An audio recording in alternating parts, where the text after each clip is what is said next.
चंद्रशेखर भाई, स्वागत न्यूज 24 पर। आप एक बार फिर से चर्चा में हैं, बल्कि ये कहूं विवादों में हैं तो गलत नहीं होगा। क्या हो गया प्रयागराज में जो इतना बवाल हो गया आपको हाउस अरेस्ट करने के बाद? नहीं, मुझे डिटेन करने के बाद जो बवाल हुआ है वो एक साजिश है। जहां मुझे डिटेन किया गया वहां से पहली घटना कौसाम्बी की वो 60 किलोमीटर है और जहां ये बवाल हुआ वो लगभग 45-50 किलोमीटर है।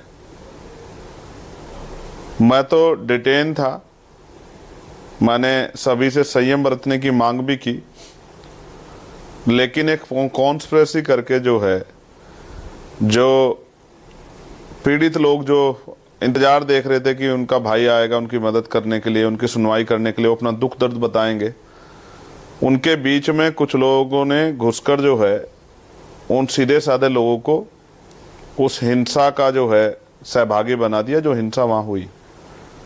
और लगातार जो है वहां से खबर आ रही है कि किस तरह रात के अंधेरे में पुलिस जा रही है।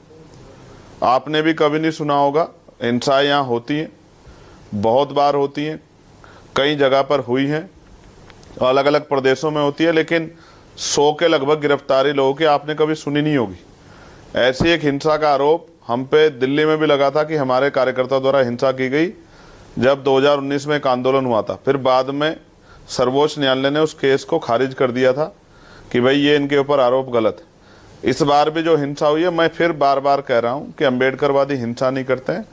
जो कमजोर वर्ग के लोग हैं वो कभी हिंसा का सहारा नहीं लेते, वो तो न्याय के लिए मजबूरी में सड़क पर आते हैं जब उनके साथ अन्याय होता है, कोई सुनने वाला नहीं होता है।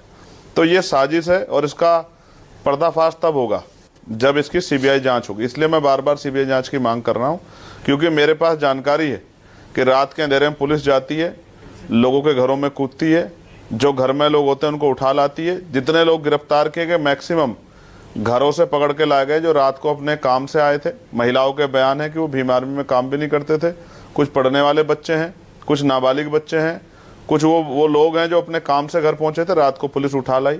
और ये भी सूचना है कि सिर्फ पुलिस नहीं जाती, पुलिस के साथ वहाँ के स्थानीय गुंडे भी जाते हैं जो बेटियों के साथ घर में घुस के छेड़खानी करते हैं। पुलिस को अगर जाना है तो दिन में जाए काम करने के लिए, अगर कोई जांच करनी है, कोई इंक्वायरी करनी है, कोई किसी से बात करनी है, लेकिन रात को जाते हैं, उनके साथ कुछ स्थानीय गुंडे जाते हैं, वो बहन बेटियों के साथ छेड़खानी करते हैं और वहाँ दलितों की पलायन जैसी स्थिति हो गई है। कई गाँव में लोगों ने ताले लगा दिए हैं, गाँव से गाँव में शेड्यूल कास्ट के लोग चले गए, उनके घर में लूटपाट जारी है। तमाम तरह के अन्याय वहाँ शेड्यूल कास्ट के लोगों पे हो रहे हैं। और जो बस में जा रहा है, बस रुकवाई जाती है चंद्रशेखर जी, स्थानीय गुंडों द्वारा, उसमें जो शेड्यूल कास्ट का